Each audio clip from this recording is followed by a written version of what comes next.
The era of the random H-1B lottery is officially over. As of this morning, December 23rd, 2025, DHS has finalized a rule that replaces luck with a salary-based ranking system. If you aren't in the highest wage bracket for your field, your chances of getting visa just dropped by nearly 50%, guys. So from the new wage increase to a massive 100,000 dollar supplement fee, the American work visa is now a luxury for the highest bidders, right? So we're gonna do a deep dive in this episode about the H-1B 2026 rules.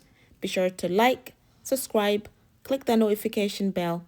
Assalamu alaikum and welcome to Voices with Anisa Qalbi, immigration side. So today, as I mentioned to you, the luck of the draw is officially a thing of the past. For years, the H-1B lottery has been a random computer selection. It doesn't matter if you are a junior coding making 60K a year or a lead AI scientist making 250K a year. Your odds were the same. That ended today. DHS has finalized the weighted H-1B cap selection rule, and it takes effect February 27th, 2026. So this is specifically timed to govern the upcoming March cap season. So the administration's goal is to prioritize the best and the brightest. But the reality is that they are pricing out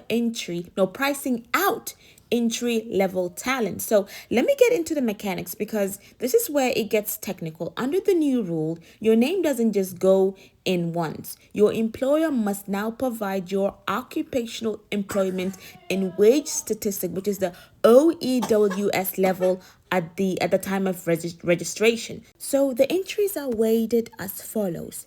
Level 4, which is the highest, you get 4 entries into the pool. Level 3, you get 3 entries. Level 2, wage level 2, you get 2 entries. And obviously, level 1, you only get 1 entry. So DHS is estimating this is going to lead to a 48% decrease in the probability of selection for level 1 workers.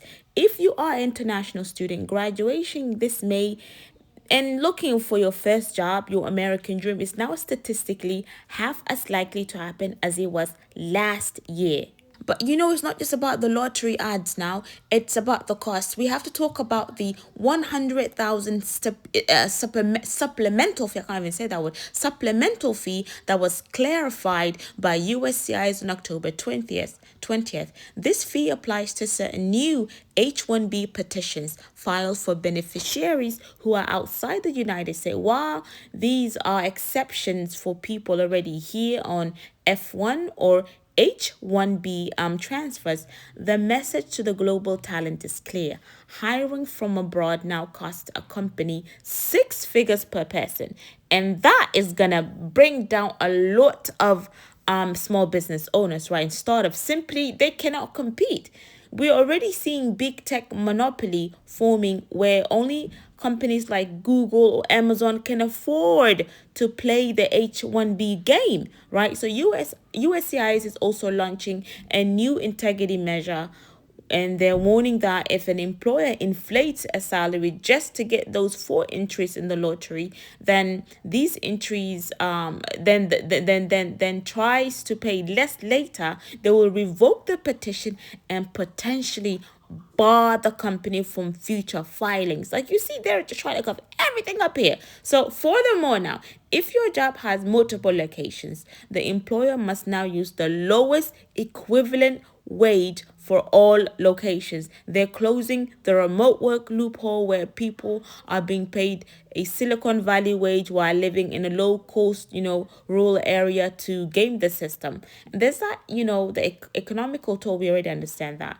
right? The emotional toll in the F1 STEM opt student is massive. Many have spent years and hundreds of thousands of dollars on US degrees only to find the bridge to work the visa has been replaced by a toll road they can't afford. On the business side, we are seeing this, offshoring acceleration. Companies are now openly moving their R&D departments to Canada, Ireland, England, because they no longer navigate the U.S. compliance risk. As J.D. Vance stated, the goal is to diminish immigration based on tech dependencies. But the risk is that we are losing the next generation of innovators in this country, which desperately needs, right? So if you are a student on H1B, hopefully you talk to your HR department now. Ask them the wage level they are, fining you under. If you're level one, you need a plan B, whether that's O1 visa or L1 transfer or moving to a different country. Because I tell you now, America is not all that glorious it might seem, okay? The lottery is dead. Strategy game. So if you have any further questions, comments, concerns, be sure to put in the comment sections and we'll cover it in our next episode. Until next time, Assalamu alaikum wa rahmatullahi wa barakatuh. Bye.